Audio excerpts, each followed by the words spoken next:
বিসমিল্লাহির রহমানির রহিম। কবিতা নলক, কবি আল মাহমুদ।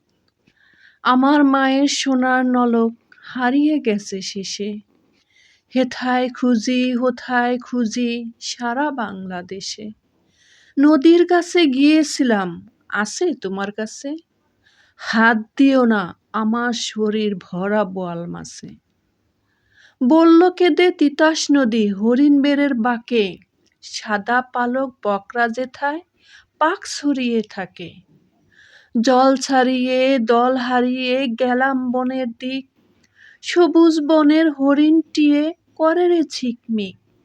বনের কাছে এই মিনতি, ফিরিয়ে দেবে ভাই, আমার মায়ের গয়না নিয়ে ঘরে যেতে চাই। কোথায় পাবো তোমার মায়ের হারিয়ে যাওয়া ধন? আমরা তো সব পাক পাখালি বনের সাধারণ, সবুজ চুলে ফুল পিনতেছি নলক পড়ি না তো। ফুলের গন্ধ চাও যদি নাও, হাত পাতো হাত পাতো।